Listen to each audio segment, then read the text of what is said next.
అందరికీ వందనాలండి. ప్రార్థన చేసుకుని స్టార్ట్ చేసుకుందాం. కళ్ళు మూసుకున్నట్లయితే ప్రార్థన. మహోన్నతుడైన మా పరమ తండ్రి, కృతజ్ఞతలు దేవ, ఇప్పటివరకు మీరు మాకు అందించిన అనేక మాటలు మేము నేర్చుకున్నాం తండ్రి. మరిన్ని విషయాలు మీరు ఇచ్చిన దైవ గ్రంథంలో నుండి మేము చదువుకొనబోచుండగా సహాయం దయచేయమని, మంచి మాటలతో మంచి ఆలోచనలతో ముందుకు నడిపించమని క్రీస్తు వారి పేరిట ఈ ప్రార్థన అడిగి వేడుకుంటున్నాం తండ్రి. ఆమేన్. అందరికీ వందనాలండి. అందరూ బాగున్నారు అనుకుంటున్నాను. కొరింథీయులకు రాసిన మొదటి పత్రిక 1 నుంచి 10 అధ్యాయాల వరకు మనం చదువుకున్నాం. 11వ అధ్యాయం నుండి ఇది మనం కంటిన్యూ చేసుకుందాం. ఈ 11వ అధ్యాయం మనకు అర్థం అవ్వాలంటే ముందు వీడియోస్లో మనం మాట్లాడుకున్నది గుర్తు తెచ్చుకోవాలి. ప్రేమ జ్ఞానము కంటే గొప్పది అని చెప్తాడు. జ్ఞానం ఉన్నా కానీ ఎదుటి వాళ్ళ మీద ప్రేమతో మనం ప్రవర్తించాలే కానీ ఆ జ్ఞానం వల్ల వాళ్ళు తప్పిపోకూడదు. ఈవెన్ మనం విగ్రహాలు అర్పించింది తినొచ్చా తినకూడదా అనే విషయంలో కూడా అది తినొచ్చు అన్న జ్ఞానం నీకున్నా కానీ సహోదరుడి మీద ప్రేమతో ఒకవేళ అతడు బలహీనుడైతే అతడి కోసం నువ్వు తినొద్దు ఆ విగ్రహార్పితాన్ని అని చెప్పడం మనం గమనించవచ్చు. అంటే ప్రేమ జ్ఞానము కంటే గొప్పది. మనకున్న జ్ఞానం వల్ల ఎదుటివాడు దేవునిలో నుండి తప్పిపోకూడదు. ఆ విషయం మనం గుర్తుపెట్టుకోవాలి. పౌలు గారు నేను యూదుని సంపాదించుకోవడానికి యూదుడి వలె అయ్యాను, అన్యజనుని సంపాదించుకోవడానికి అన్యజనుడి వలె అయ్యాను. ఈ మాటలన్నీ మనం గుర్తెచ్చుకోవాలి. అప్పుడే మనకి 11వ అధ్యాయం అర్థమవుద్ది. లేదా 11వ అధ్యాయాన్ని కొంతమంది మిస్అండర్స్టాండ్ చేసుకునే సందర్భం కూడా ఉంటుంది. కొంతమంది డైరెక్ట్గా 11వ అధ్యాయం చదువుతారు. 1 నుంచి 10 అధ్యాయాలు చదవకుండా డైరెక్ట్గా 11వ అధ్యాయం చదివారు అనుకోండి, మన బేసిక్ బైబిల్ కోర్సులో ఒక 30 వీడియోలు ఉంటాయి కదా, దేవుడి గురించి బైబిల్ గురించి ఒక మినిమం అవగాహన లేకుండా డైరెక్ట్గా ఈ 11వ అధ్యాయం చదివారనుకోండి, తప్పుగా అర్థం చేసుకునే ప్రమాదం ఉంటుంది. కాబట్టి అవన్నీ కూడా మీరు గుర్తుంచుకొని ఈ అధ్యాయాన్ని ఫాలో చేయాల్సిందిగా కోరుకుంటున్నాను. 11వ అధ్యాయం మనం స్టార్ట్ చేసుకుందాం. మొదటి వచనం, నేను క్రీస్తును పోలి నడుచుకున్న ప్రకారము మీరును నన్ను పోలి నడుచుకోండి. పౌలు గారు ఎలా అయితే ప్రవర్తించారో, ఆయన ఏం చేశాడు, ఎదుటివాడు తప్పిపోతున్నాడు అనుకుంటే నేను అన్నటికే మాంసం తిన్నాను, ఎదుటివాడి కోసం కావాలంటే నన్ను నేను తగ్గించుకుంటాను, ఇలా యేసుప్రభు వారు చెప్పినట్టుగా పౌలు గారు ఎలా అయితే ఫాలో అయ్యారో నన్ను పోలి మీరు నడుచుకోండి. మొదటి నుంచి కొరింథీ సంఘంలో ఉన్న ప్రాబ్లం ఏంటి? బోధకుల మధ్య ప్రాబ్లమ్స్, నేనంటే నేను బోధించాలి అది ఇది అని చెప్పి, విగ్రహారాధనకు సంబంధించిన ప్రాబ్లమ్స్, వ్యభిచారం, పెళ్ళి ఎప్పుడు చేసుకోవాలి ఏంటి అనే దానికి సంబంధించిన ప్రాబ్లమ్స్, సంఘంలో ఎవరిని ఉంచాలి ఎవరిని ఉంచకూడదు అనే ప్రాబ్లమ్స్, ఇవన్నీ మనం ముందు చూసాం. ఈ 11వ అధ్యాయంలో మెయిన్గా మనం చూసే ప్రాబ్లం ఏంటి? ఈవెన్ పెళ్ళైన స్త్రీ పురుషులు కూడా నేనంటే నేను వాక్యం చెప్తాను అని చెప్పి సంఘంలో గొడవ పడుతున్నారంట. లేదంటే నీకన్నా నేను గొప్ప, నాకంటే నువ్వే గొప్ప అని సంఘంలో గొడవ పడుతున్నారంట. అది కొరింథీలో ఉన్న ఇంకో ప్రాబ్లము. దానికి సొల్యూషన్ ఈ 11వ అధ్యాయంలో మనం చూడొచ్చు. యేసు ప్రభు వారు ఏం చెప్పారు? స్త్రీకి పురుషుడికి తేడా లేదు, ఇద్దరు కూడా దేవుని ఎదుట సమానమే అని చెప్పారు కదా. అలాంటప్పుడు నేను కూడా వాక్యం బోధిస్తా, అలాంటప్పుడు నేను పురుషుడికి ఎందుకు కట్టుబడి ఉండాలి అది ఇది అని చెప్పి పెళ్ళైన, ఒక రకంగా చెప్పాలంటే ఇవాళ భాషలో పాస్టర్ గారు పాస్టరమ్మ గారు ఇద్దరు కూడా సంఘంలో సరిగ్గా ప్రవర్తించకపోతే ఆ సంఘం దారి తప్పుద్ది. ఎలా ఉండాలి వాళ్ళిద్దరూ కూడా అనేది ఈ 11వ అధ్యాయంలో మనం చూడొచ్చు. 2వ వచనం, మీరు అన్ని విషయములలో నన్ను జ్ఞాపకము చేసుకొనుచు నేను మీకు అప్పగించిన కట్టడలను గైకొనుచున్నారని మిమ్మును మెచ్చుకొనుచున్నాను. ఇప్పుడు దాకా నేను చెప్పి విన్నారు, వాటన్నిటిని కూడా గ్రహిస్తున్నారు, మెచ్చుకుంటున్నాను. అయితే 3వ వచనం, ప్రతి పురుషుడికి శిరస్సు క్రీస్తనియు, స్త్రీకి శిరస్సు పురుషుడనియు, క్రీస్తునకు శిరస్సు దేవుడనియు మీరు తెలుసుకొనవలనని కోరుచున్నాను. 3 పాయింట్లు చెప్పాడండి. క్రీస్తుకు శిరస్సు దేవుడు, పురుషుడికి శిరస్సు క్రీస్తు, స్త్రీకి శిరస్సు పురుషుడు. అంటే ఒకరికి కట్టుబడి ఉండాలి. దేవుడు చెప్పినట్టుగా పురుషుడు ప్రవర్తించాలి, తను దారి తప్పకూడదు. ఎటు పడితే అటు మద్యానికి బానిస అయిపోవడం, లేకపోతే అలవాట్లుగా బానిస అయిపోవడం, లేదా ఫ్యామిలీని, కుటుంబాన్ని, భార్యని, పిల్లల్ని చూసుకోకుండా ఎలా పడితే అలా తిరగడం, భార్యను ప్రేమించకుండా ఉండడం, పిల్లల్ని ప్రేమించకుండా ఉండడం, దేవుడు చెప్పిన వాటికి ఆపోజిట్గా పురుషుడు వెళ్ళకూడదు. ఆర్డర్ క్రీస్తు చెప్పాడంటే క్రీస్తు ఎవరి మాటలు చెప్పాడు? తండ్రి మాటలు చెప్పాడు. పురుషుడు ఎవరి మాటలు చెప్పాలి? క్రీస్తు మాటలు, అంటే తండ్రి మాటలు చెప్పాలి. స్త్రీ ఎవరి మాట వినాలి, ఎవరిని గౌరవించాలి? తన భర్తని, అంటే యేసుక్రీస్తు చెప్పిన వాటిని, అంటే తండ్రి చెప్పిన వాటిని ఫాలో అవ్వాలి. ఒకదాని కింద ఒకటి డిపెండ్ అయి ఉన్నాయి అని దాని అర్థం. భర్త క్రీస్తు చెప్పిన మాటల ప్రకారంగా నడుచుకోవట్లా, అప్పుడు కూడా భార్య భర్త మాట వినాలని కాదు. ఇప్పుడు భార్య భర్తను గౌరవించాలి అంటే ఏంటి? తప్పు చేసినా గౌరవించాలా? అలా కాదు, క్రీస్తు చెప్పిన మాటల ప్రకారంగా గౌరవించాలి. ఈ ఆర్డర్ మనకు గుర్తుపెట్టుకోవాలి. ఈ ఆర్డర్ అర్థం కాకపోతే మిగిలిన అధ్యాయం కూడా మనకు అర్థం కాదు. 4వ వచనం, ఏ పురుషుడును తల మీద ముసుగు వేసుకొని ప్రార్థన చేయునో లేక ప్రవచించునో ఆ పురుషుడు తన తలను అవమానపరచును.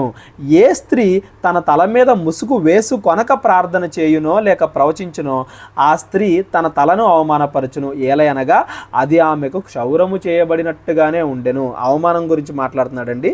ఆలోచన, స్త్రీ ముసుగు వేసుకొని ఎడల ఆమె తన తల వెంట్రుకలు కత్తిరించుకొనవలెను. కత్తిరించుకొనుటకైనను క్షౌరము చేయించుకొనుటకైనను స్త్రీకి అవమానం కదా. అలా అవమానం అయితే ఆమె ముసుగు వేసుకొనవలెను. పురుషుడైతే దేవుని పోలికయు మహిమయే ఉన్నాడు గనుక తల మీద ముసుగు వేసుకొనకూడదు, కానీ స్త్రీ పురుషుని మహిమయే ఉన్నది. ఈ 4, 5, 6, 7 వచనాల్లో ముసుగు గురించి మాట్లాడుతున్నాడండి. ఇదేంటంటే పాతకాలంలో ఇజ్రాయేలీల కాలంలో ఎలా ఉండేదంటే, ముఖ్యంగా పెళ్ళైన వాళ్ళు, పెళ్లి కాని వాళ్ళ గురించి కాదు, పెళ్ళైన స్త్రీలు తల మీద ముసుగు వేసుకునేవాళ్ళు. ఎందుకు ముసుగు వేసుకునేవాళ్ళు? భర్తల్ని గౌరవించడానికి. అది వాళ్ళకి ఒక సూచన. ఇప్పుడు ఫర్ ఎగ్జాంపుల్కి భారతదేశంలో భార్యలకి తాళి కడతారు. ఇప్పుడు అక్కడ అలాంటివి ఉండవు, తాళి అలాంటివి. కానీ ఇక్కడ తాళి అనేది ఏంటిది? భర్తని గౌరవిస్తున్నాను, నేను నా భర్త ఒకటే, నా భర్త చెప్పినట్లుగా నేను నడుచుకుంటున్నాను అని భర్తను గౌరవించే విధానానికి మన ఇండియాలో తాళిబొట్టు అనేది ఎలా సూచనో, అటు ఏమంటారు ఆ యూదులు ఆ కాలంలో ఉండేటప్పుడు వాళ్ళకి తాళి ఇలాంటివి ఉండవు, వాళ్ళకి వేరే రకాల ఆచారాలు ఉంటాయి. స్త్రీకి పెళ్ళయింది, ఆమె భర్తకి లోబడి ఉంటుంది, భర్తను గౌరవిస్తుంది అనేదానికి ఆ కాలంలో వాళ్ళకి గుర్తు ఏంటంటే ముసుగు వేసుకోవడం. ఇక్కడ ఎప్పుడు కూడా మనం ఒక విషయాన్ని గమనించాలండి. ఆచారాలు అనేవి ఒక్కో కంట్రీకి ఒక్కొక్కలా ఉండొచ్చు. దాని భావాన్ని బట్టి వాక్యాన్ని మనం అర్థం చేసుకోవాలి. ఫస్ట్ మెసేజ్లో చెప్పాను నేను, బైబిల్ ఎలా అర్థం చేసుకోవాలంటే భావాన్ని బట్టి అర్థం చేసుకోవాలి అని చెప్పి. భావం తెలియలేదు అనుకోండి, వచనాలను మనం అక్షరానుసారంగా తీసుకుంటాం. ఇవాళ ముసుగేసుకోకుండా ప్రార్థన చేసే ప్రతి స్త్రీ, ముసుగేసుకోకుండా వాక్యం చెప్పే ప్రతి స్త్రీ నరకానికి వెళ్ళిపోద్దని మనం మాట్లాడతాం. అంటే ఏంటి? దాని భావాన్ని గమనించాం. భావం తెలుసుకోకుండా స్త్రీ ముసుగేసుకున్నా ఒకటే, వేసుకోకపోయినా ఒకటే. భావాన్ని మనం ఆలోచించాలి. ఏంటి ఇక్కడ ముసుగు వెనకాల ఉండే భావం ఏంటంటే, పురుషుడిని అంటే భర్తని గౌరవిస్తుంది స్త్రీ, భర్త చెప్పినట్లుగా వింటుంది అనే దానికి గుర్తు ఈ ముసుగు. ముఖ్యంగా పెళ్ళైన వాళ్ళ గురించి మాట్లాడుతున్నాడు. యేసుప్రభు వారు చెప్పారు కదా, పౌలు చెప్పారు కదా, పురుషుడికి స్త్రీకి తేడా లేదు అని చెప్పి. నా భర్తే చెప్పడం ఏంటి, నేను కూడా చెబుతా అని భర్త మాటని ధిక్కరించి స్త్రీ సంఘంలో వాక్యాన్ని బోధించకూడదు. భర్త కన్నా నేనే ఎక్కువ అని స్త్రీ ఫీల్ అవ్వకూడదు అనే విషయాన్ని ఇక్కడ చెప్తున్నాడు. ఆ సంఘంలో వచ్చిన ప్రాబ్లం అది. ఇవాళ కూడా కొంతమంది తమ భర్తల పైన అధికారం చలాయించాలి అనే స్త్రీలు కొంతమంది ఉంటారండి. వాళ్ళ వల్ల ఏమవుతుంది, నార్మల్గా అప్పుడప్పుడే దేవుడి దగ్గరికి వస్తున్న జనాలు ఎవరైతే ఉంటారో వాళ్ళు వీళ్ళని చూసి తప్పుగా అర్థం చేసుకుని దేవుడికి దూరం అయిపోయే పరిస్థితులు ఉంటాయి. జ్ఞానం ఇంపార్టెంట్ కాదు, ప్రేమ ఇంపార్టెంట్. మనల్ని బట్టి ఎదుటి వాళ్ళు దేవుణ్ణి ఎలా అర్థం చేసుకుంటున్నారు అనేది ఇంపార్టెంట్. విగ్రహాలు కనిపించింది తినొచ్చు, ఆ జ్ఞానం ఉంది, కానీ నీ ఆ జ్ఞానాన్ని బట్టి ఎదుటోడు తప్పిపోకూడదు కదా. స్త్రీ పురుషుడు దేవుడు ఎదుట ఒకటే అనే జ్ఞానం నీకు ఉంది, కానీ ఆ జ్ఞానం వల్ల నువ్వు తప్పుగా ప్రవర్తిస్తున్నావేమో, సంఘంలో నిన్ను చూసి ఇంకొకటి తప్పిపోతున్నాడేమో దేవునిలో నుండి. ఇలాంటి విషయాలే మళ్ళీ మనకి రాబోయే అధ్యాయాల్లో కూడా కనబడతాయండి. అన్ని భాషల్లో మాట్లాడతారు, నువ్వు మాట్లాడుతున్నావు కరెక్టే, కానీ నీ వల్ల ఒక అన్యుడు తప్పిపోతున్నాడు, కాబట్టి నువ్వు సంఘంలో అన్య భాషలు కూడా మాట్లాడొద్దు అంటాడు పౌలు గారు. అలాగే బలారాధన తీసుకుంటారు, కానీ దాని భావం తెలుసుకోకుండా ఆహారంగా తీసుకునే వాళ్ళు కొంతమంది ఉంటారు. మీలాంటి వాళ్ళ వల్ల కొంతమంది తప్పుగా అర్థం చేసుకుంటున్నారు దేవుణ్ణి, కాబట్టి మీరు ఇంటి దగ్గరే భోజనం చేసేసి రండి అంటాడు పౌలు గారు. అంటే జ్ఞానము కన్నా ప్రేమ ఇంపార్టెంట్.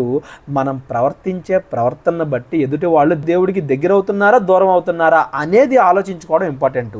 సంఘంలో భార్యాభర్తలో ముఖ్యంగా బోధించే వాళ్ళైన బోధకులు వాళ్ళ భార్యలు గొడవ పడతా ఉంటే మిగిలిన వాళ్ళు దాన్ని చూసి ఎలా అర్థం చేసుకుంటారు? కాబట్టి భార్య భర్తని గౌరవించాలి, భర్త దేవుణ్ణి గౌరవించాలి. ఎలా అయితే క్రీస్తు వారు భూమి మీద తండ్రిని గౌరవించి ఆయనకి ఇష్టానుసారంగా బ్రతికాడో అలాగా అనే విషయం చెప్పాలి అనేది ఈ వచనాల యొక్క భావం. అంతేగాని స్త్రీ అణిగిమణిగి ఉండాలి, భర్త కొట్టినా తిట్టినా పడుండాలి అనే బానిసత్వానికి సంబంధించిన అధ్యాయం ఇది కాదు. కొంతమంది ఈ వచనాలు తప్పుగా అర్థం చేసుకుంటారు కాబట్టి ఇంత ఎక్స్ప్లెయిన్ చేస్తున్నాను నేను. బానిసత్వాన్ని, పురుషుడు కొట్టినా కానీ స్త్రీ పడే ఉండాలి, ఏం చేయకూడదో, ఎదురు తిరిగి మాట్లాడకూడదో, ఇలాంటి మాటల్ని బైబిల్ ఎంకరేజ్ చేయదు. ఒకవేళ భార్యని భర్త హింసిస్తున్నట్లయితే అతడు దేవుడి ప్రకారంగా నడుచుకోవట్లేదు, సంఘం అంతా కలిసి అతనికి బుద్ధి చెప్పాలి. స్త్రీ కూడా గవర్నమెంట్ ఏదైతే చెబుతుందో వాళ్ళకి కొన్ని చట్టాలు ఉంటాయి కదా, ఆ చట్టాలని పరిపూర్ణంగా వినియోగించుకుంటూ తనను తాను కాపాడుకోవచ్చు. బానిసత్వానికి సంబంధించిందో, మీరు అణిగిమణిగి ఉండాలి అనే దానికి సంబంధించిందో కాదు ఈ అధ్యాయం. ఈ అధ్యాయం దేని గురించి అంటే, నేనంటే నేను గొప్ప అని సంఘంలో గొడవ పడుతున్నారేమో కొంతమంది. మీ వల్ల అన్యులు పాడైపోతున్నారు. మీకున్న జ్ఞానాన్ని మీరు క్రియల్లో చూపించట్లేదు. ఆ జ్ఞానం మీకు తలకెక్కి గర్వంలాగా మారిపోతుంది. ఎవరైతే గొప్పవాడై ఉండాలని కోరుకుంటాడో వాడు అందరికన్నా ఎక్కువ సేవ చేయాలి కదా. దేవుడు ఒక్కొక్కరికి ఒక్కొక్క పని ఇస్తాడండి. నేను నా పని చేయను, వేరేవాడి పనే చేస్తాను అన్నాడు అనుకోండి, ఏ పని అవదు. చేతికో పని ఉంటుంది, కాలుకో పని ఉంటుంది, తలకు ఒక పని ఉంటుంది. చెయ్యొచ్చి కాలు పని చేస్తాను అందనుకోండి, బాడీలో మిగతా ఏ అవయవాల పని కూడా సరిగ్గా జరగదు. ఏ అవయవం పని ఆ అవయవం చేయాలి. అలాగే ఎవరి పని, సంఘంలో ఎవరి పని వాళ్ళు చేయాలి. అందరినీ సంఘానికి తీసుకొచ్చే పని ఒకరికి ఉంటుంది. ఏదైనా పబ్లిక్ మీటింగ్ అయితే అక్కడ అరేంజ్మెంట్స్ పని ఒకరికి ఉంటుంది, సౌండ్ సిస్టమ్ పని ఒకటి ఉంటుంది, మ్యూజిక్ పని ఒకటి ఉంటుంది, పాటలు పాడే పని ఒకటి ఉంటుంది, ముఖ్యమైన ఉపదేశం బోధించే పని ఒకరిది ఉంటుంది. అలా ఒక్కొక్కరిది ఒక్కొక్క పని ఉంటుంది. ఎవరి పని కూడా తక్కువ కాదు. దేవుడు అందరినీ ఒకేలా చూస్తాడు. కానీ నేను నా పని చేయను, వేరే వాళ్ళ పని మాత్రమే చేస్తాను అన్నప్పుడు ఎవరి పని కూడా సరిగ్గా జరగదో. ఇది మనం గుర్తుపెట్టుకోవాలి. కాలు ఇంపార్టెన్స్ కాలుకు ఉంటుంది, చెయ్యి ఇంపార్టెన్స్ చెయ్యికి ఉంటుంది, తల ఇంపార్టెన్స్ తలకు ఉంటుంది. ఒకటి గొప్ప వీటిల్లో అనేది మనం అనుకోకూడదు. ఎవరి పని వాళ్ళకుంది అనేది దాని అర్థం. 8వ వచనం, ఏలయనగా స్త్రీ పురుషుని నుండి కలిగినదే కానీ పురుషుడు స్త్రీ నుండి కలగలేదు. ఆదాము హవ్వల గురించి మాట్లాడుతున్నాడు. మరియు స్త్రీ పురుషునికే గాని పురుషుడు స్త్రీ కొరకు సృష్టింపబడలేదు. ఇందువలన దేవదూతలను బట్టి అధికార సూచన స్త్రీకి తల మీద ఉండవలెను. దేవుడు ఫస్ట్లో ఆదాము హవ్వల దగ్గర ఏదైతే చేశాడో దాన్ని గుర్తు చేస్తున్నాడు పౌలు గారు. సంఘంలో స్త్రీలు పురుషులు వాక్యం చెప్పేటప్పుడు మీరు తల మీద ముసుగేసుకుని వారికి లోబడి వింటున్నట్టుగా మీరు ఉండండి. అంతేగాని మీరు కూడా వాళ్ళ స్థానం తీసుకుని మేము బోధిస్తాము అని సంఘంలో భార్యాభర్తలు మీరు కొట్టుకోవద్దు. స్టార్టింగ్లో చూడండి, ఆదాము హవ్వల్ని దేవుడు ఎలా చేశాడు? ఆదాముని చేసి ఆదాముకు సహాయంగా అవ్వని చేశాడు. అంటే హవ్వకో పని పెట్టాడు, ఆదాముకో పని పెట్టాడు. హవ్వ వచ్చి ఆదాము పని చేస్తానని అనకూడదు, ఆదాము వచ్చి అవ్వ పని చేస్తాను అనకూడదు. మన శరీరాన్ని చూసినా మనకి ఈ విషయం క్లియర్గా అర్థమైపోద్దండి. ఇప్పుడు ఫర్ ఎగ్జాంపుల్కి పిల్లల్ని కని వాళ్ళకి పాలు ఇవ్వడం, వాళ్ళని చూసుకోవడం చిన్నప్పుడు అనే పని కంపల్సరీగా స్త్రీయే చేయాలి, పురుషుడు చేయలేడు. మన శరీరాన్ని చూసినా మనకు ఆ విషయం అర్థమైపోద్ది. అంటే ఒక్కొక్కరికి ఒక్కో పని ఉంది. పురుషుడి పని పురుషుడు చేయకపోయినా తప్పే, స్త్రీ పని స్త్రీ చేయకపోయినా తప్పే. ఆదాము హవ్వలను చూసి మీరు అది నేర్చుకోండి. దేవుడు ఒక్కొక్కరిని ఒక్కొక్క పని కోసం నియమించాడు అని దాని అర్థం. మళ్ళీ ఈ 8, 9, 10 వచనాలను కూడా కొంతమంది తప్పుగా అర్థం చేసుకుంటారు. ఆ స్త్రీ ఎప్పుడు పురుషుడు చెప్పినట్టే వినాలా, తిట్టినా కొట్టినా పడుండాలా అని అడుగుతారు. అలా చెప్పలేదండి దేవుడు. పురుషుడు దేవుడి ఇష్ట ప్రకారంగా నడుచుకుంటున్నప్పుడు మాత్రమే స్త్రీ తన పురుషుడికి లోబడి ఉండాలి, అంటే తన భర్తకి లోబడి ఉండాలి. ఇలా తప్పుగా అర్థం చేసుకుంటారనే మళ్ళీ 11వ వచనంలో మళ్ళీ గుర్తు చేస్తున్నాడు పౌలు గారు. ఏమని? అయితే ప్రభువునందు స్త్రీకి వేరుగా పురుషుడు లేడు, పురుషుడికి వేరుగా స్త్రీ లేదు, ఇద్దరూ ఒకటే దేవునిలో.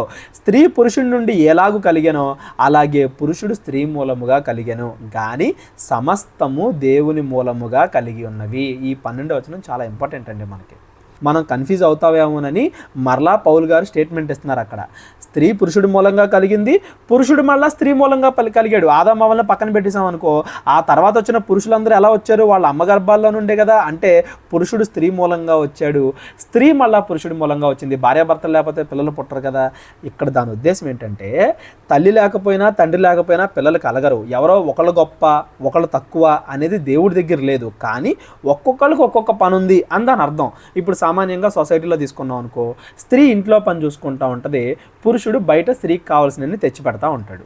లేదు, స్త్రీ బయట పని చేస్తుంది, పురుషుడు ఇంట్లో చేస్తున్నాడు అనుకో, ఓకే, ఒక్కొక్కళ్ళ పని ఒకటి చేయాలి. అంతేగాని ఇద్దరూ ఒకటే పని చేస్తాను, ఇద్దరూ ఇప్పుడు ఫర్ ఎగ్జాంపుల్కి పిల్లల్ని చూసుకునే బాధ్యత ఉంది, ఇద్దరూ పిల్లల్ని చూసుకోము అన్నారు అనుకో, ఆ పిల్లోడు ఎలా? ఎవరో ఒకళ్ళు పెంచాలి కదా, ఎవరో ఒకళ్ళు బాధ్యత తీసుకోవాలి కదా. ఒక్కొక్కళ్ళు ఒక్కొక్క పని తీసుకోవాలి, ఎవరికి అప్పగించిన పని వాళ్ళు చేయాలి. 2 పనులు నేనే చేస్తాను అంటే ఏ పని కూడా సరిగ్గా అవ్వదు అని పౌలు గారు చెప్తున్నారు. వాళ్ళిద్దరి మధ్య అండర్స్టాండింగ్ ఉండాలి, వాళ్ళిద్దరూ బైబిల్ ప్రకారంగా నడవాలి, అది ఇంపార్టెంట్. మనం యేసు ప్రభు వారిని చూసినా పౌలు గారిని చూసినా, యేసు ప్రభు వారు స్త్రీలను వెంట పెట్టుకుని సువార్త ప్రకటించలేదా? పౌలు గారు స్త్రీలను పెట్టుకుని సువార్త ప్రకటించలేదా? స్త్రీలైన ప్రవక్తలు మనకు బైబిల్లో కనబడరా? స్త్రీలు బైబిల్లో ఎక్కడా బోధించలేదా? బోధించలేదు అని కాదు, బోధించారు. ఈ కొరింథీ సంఘంలో గొడవ పడుతున్నారు కాబట్టి పురుషుడిని బోధింపనివ్వండి అన్నాడు. ఒకవేళ పురుషుడు లేడు, స్త్రీ ఒకటే బోధిస్తుంది, మిగతా వాళ్ళు కూడా స్త్రీలే ఉన్నారు, తప్పేం కాదు, స్త్రీ బోధించకూడదని కాదు. ఎక్కడైతే గొడవ వస్తుందో ఆ గొడవ గురించి మాట్లాడుతున్న సందర్భం ఇది. దీన్ని తీసుకెళ్ళి మనం ప్రతి కేసులోనూ అప్లై చేయకూడదు. ఎగ్జాంపుల్కి ముందు అధ్యాయంలో మనం చూసాం, విగ్రహాలకు అర్పించిందే ఉంది, ప్రతిసారి తినొచ్చని కాదు, ప్రతిసారి తినకూడదని కాదు. సంఘాన్ని బట్టి, ఆ సంఘంలో మనం ఎలా ప్రవర్తిస్తున్నాము అనే దాన్ని బట్టి, అక్కడున్న జనాలను బట్టి మనం ప్రవర్తించాలి అనేది ఇక్కడ పౌలు గారు చెప్తున్నారు. ఇవన్నీ కూడా ఏదో మనకి మర్మాలు కాదండి. ప్రశాంతంగా కూర్చుని ఆలోచిస్తే ఒక సందర్భాన్ని తీసుకొని మనకే అర్థమైపోద్ది మనం ఎలా ప్రవర్తించాలి అని. అదే చెప్తున్నాడు పౌలు గారు 13వ వచనం. మీకు మీరే ఆలోచించుకోండి, మీరు ఆలోచిస్తే మీకు అర్థమైపోయే విషయాలే ఇవన్నీ కూడా, మళ్ళీ మీకు ఎవరో బోధించాల్సిన అవసరం లేదు. స్త్రీ ముసుగు లేనిదై ప్రార్థించుట తగునా, ఆ సందర్భం గురించి మాట్లాడుతున్నాడు, అక్కడ సిచ్యువేషన్ గురించి మాట్లాడుతున్నాడు.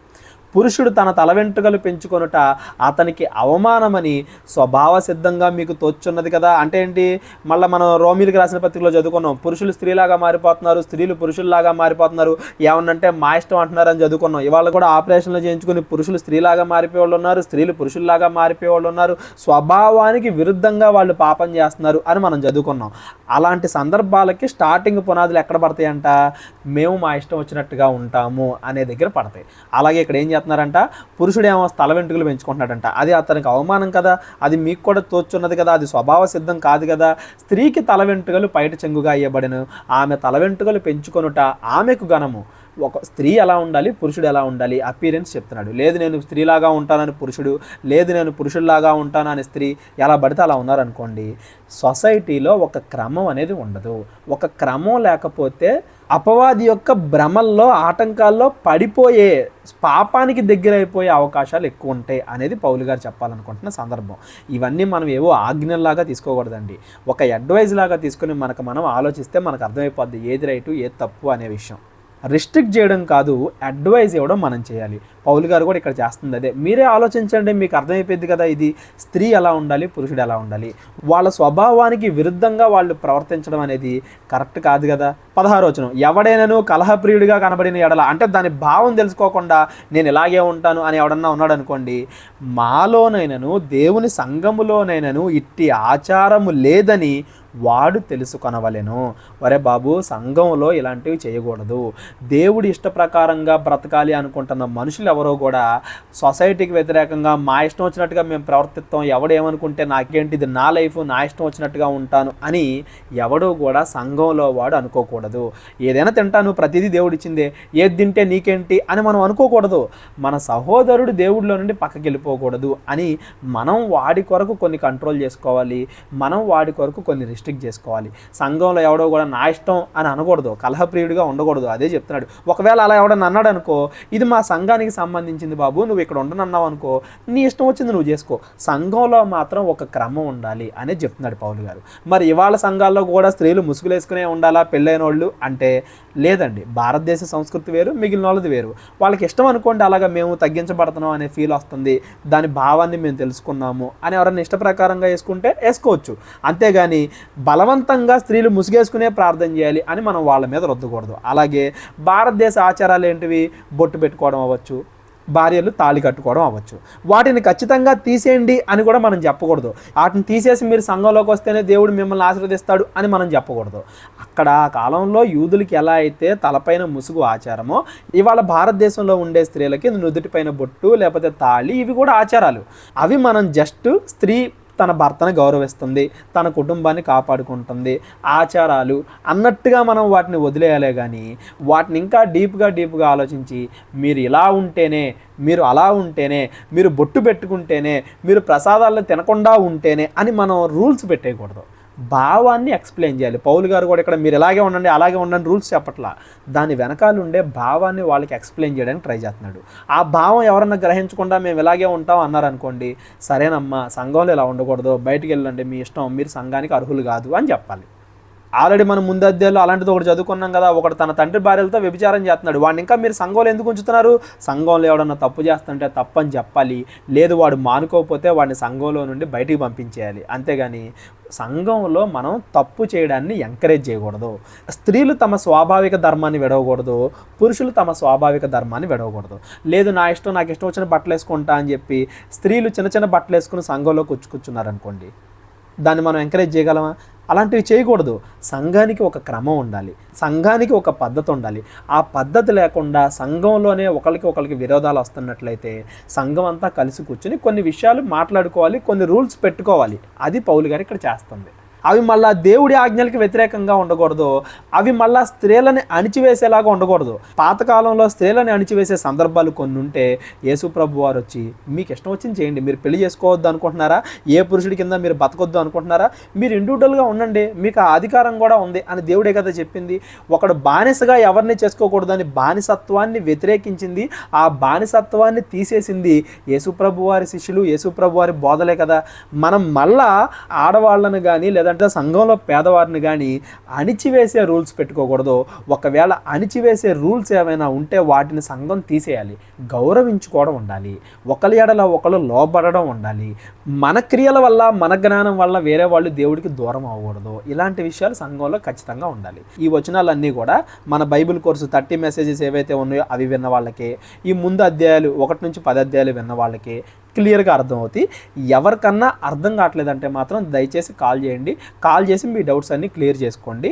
ఆ కాలం ఆచారాలు ఈ కాలం ఆచారాలు వేరువేరు కాబట్టి మీకు ఏదైనా డౌట్ వస్తే క్లారిఫై చేసుకోండి, అంతేగాని తప్పుగా అర్థం చేసుకుని అదే తప్పుని వేరే వాళ్ళ మీద రుద్దడానికి ప్రయత్నం చేయకండి. 17వ వచనం, మీకు ఈ ఆజ్ఞను ఇచ్చుచు మిమ్మును మెచ్చుకొనను, మీరు కూడి వచ్చుట ఎక్కువ కీడుకే కానీ ఎక్కువ మేలుకు కాదు. మీకు ఇప్పుడు దాకా ఈ ఆజ్ఞలన్నీ ఇస్తున్నాను కదా, ఇలా ఉండండి ఇలా ఉండండి, ఇంత ఎక్స్ప్లెయిన్ చేస్తున్నాను కదా, మిమ్మల్ని ఏమి నేను మెచ్చుకోవట్లా. ఎందుకంటే మీరందరూ కలిసి ఒక చోట చేరినప్పుడు మీలో ఉన్న కలహాలు పోవాలి, మీరు ఇంకా మంచిగా తయారవ్వాలే. కానీ మీరందరూ కలిసి ఒక చోట గ్యాదర్ అవడం వల్ల ఇంకా ప్రాబ్లమ్స్ పెరుగుతున్నాయి. అంటే మీరు చేసేది ఒకసారి కరెక్టో కాదో మీరు చెక్ చేసుకోండి. 18వ వచనం, మొదటి సంగతి ఏంటంటే మీరు సంఘమందు కూడి ఉన్నప్పుడు మీలో కక్షలు కలవని వినుచున్నాను, కొంత మట్టుకు ఇది నిజమని నేను నమ్ముచున్నాను. కలహాలు ఉన్నాయి మీలో, ఒకళ్ళంటే నేను గొప్ప అని గొడవ పడుతున్నారు. మీలో యోగ్యులైన వారెవరో కనబడినట్లు మీలో భిన్నాభిప్రాయములు ఉండక తప్పదు. భేదాభిప్రాయాలు వచ్చినప్పుడు ఎవడు యోగ్యుడో, ఎవడు బాగా చెప్తున్నాడు, ఎవడు అందరినీ కూడా సామరస్యంగా సమాధానం కలగజేస్తున్నాడు అందరికీ అనేది తెలుసుద్ది. మీరందరూ కూడి వచ్చుచుండగా మీరు ప్రభువు రాత్రి భోజనము చేయుట సాధ్యము కాదు. మీరందరూ ఇలా గొడవలు పడుతున్నారు కదా, ఇలా గొడవ పడతా ఉండి మీరు రొట్టె ద్రాక్షరసం తీసుకోవడం వల్ల ఉపయోగం ఏంటి? మీరు ప్రభువు బల్ల తీసుకోవడం వల్ల ఉపయోగం ఏంటి? ప్రభువు బల్ల సమయంలో యేసుప్రభు వారు ఏం చేశారు? అందరి శిష్యులందరి కాళ్ళు కడిగి ఎవడైతే యజమానుడిగా ఉండాలని కోరుకుంటాడో వాడు అందరికన్నా ఎక్కువ సేవ చేయాలి అంటే తగ్గింపబడ్డాడు. పురుషుడు స్త్రీ ఇప్పుడు దాకా మనం భార్యాభర్తల గురించి మాట్లాడుకున్నాం. తగ్గించబడ్డమే అందరికన్నా హెచ్చింపబడ్డం అని యేసుప్రభు వారు ప్రభువు బలలో చూపించారు కదా మనకి. ఒక పక్కన మీరు గొడవలు పడతా రొట్టె ద్రాక్షరసం తీసుకోవడం వల్ల, ప్రభువు బలలో పాలువారం అవడం వల్ల మీకు వచ్చే ఉపయోగం ఏంటి? 21వ వచనం, ఏలయనగా మీరు ఆ భోజనము చేయుటప్పుడు ఒకడి కంటే ఒకడు ముందుగా తన మట్టుకు తాను భోజనము చేయుచున్నాడు, ఇందువలన ఒకడు ఆకలి గొనును మరి ఒకడు మత్తుడగును. దాని మీనింగే మీరు మర్చిపోయారు. ఆ మీనింగ్ మర్చిపోతే అది ఆహారం అయిపోద్ది కదా. కాబట్టి బాగా తింటున్నారు, బాగా తాగుతున్నారు, ఏదో ఆహారంగా రొట్టె ద్రాక్షరసాన్ని చూస్తున్నారే కానీ దేవుడు దాన్ని ఎందుకు పెట్టాడు అనే దాని మీనింగ్ మీరు మర్చిపోయారు అని దాని మీనింగ్ మళ్ళీ పౌలు గారు చెప్తున్నాడండి. చూడండి 22వ వచనం, ఇదేమి అన్నపానములు పుచ్చుకొనుటకు మీకు ఇండ్లు లేవా?